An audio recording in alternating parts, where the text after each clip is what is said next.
त्यक्त्वा कर्मफलासंगं नित्यतृप्तो निराश्रयः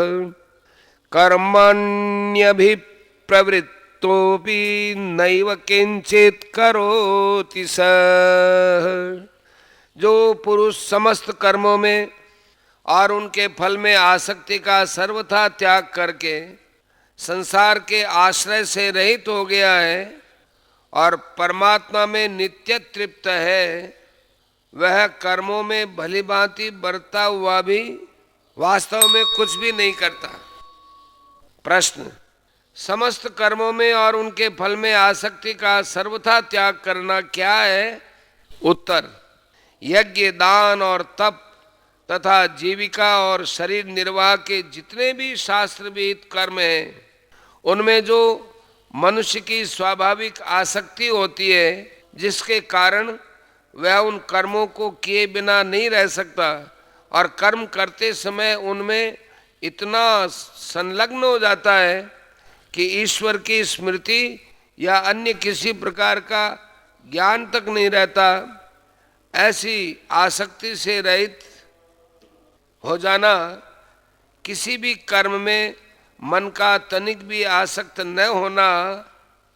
कर्मों में आसक्ति का सर्वथा त्याग कर देना और उन कर्मों से प्राप्त होने वाले इस लोक या परलोक के जितने भी भोग हैं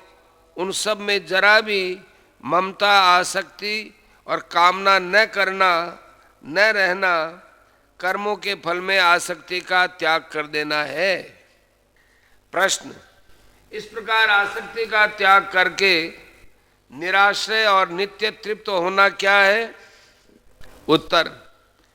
आसक्ति का सर्वथा त्याग करके शरीर में अहंकार और ममता से सर्वथा रहित हो जाना और किसी भी सांसारिक वस्तु के तथा मनुष्य के आश्रित न होना, अर्थात अमुक वस्तु या मनुष्य से ही मेरा निर्वाह होता है, यही मेरा आधार है,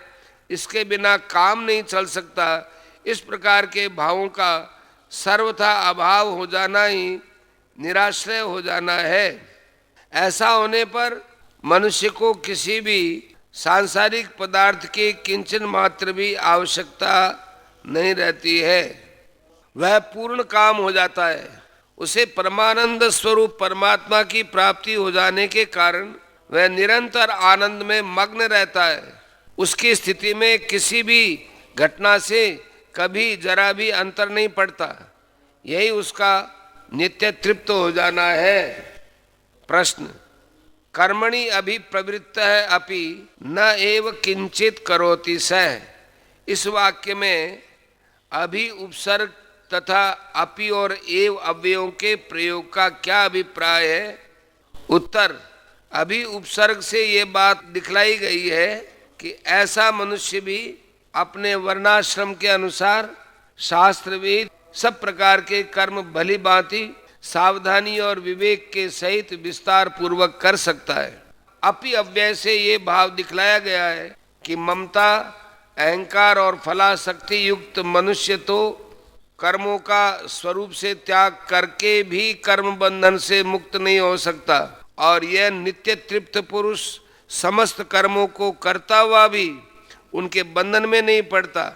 तथा एव अव्यय से ये भाव दिखलाया है कि उन कर्मों से उसका जरा भी संबंध नहीं रहता, अतः वह समस्त कर्म करता हुआ भी वास्तव में अकर्ता ही बना रहता है। इस प्रकार यह बात स्पष्ट कर दी जाती है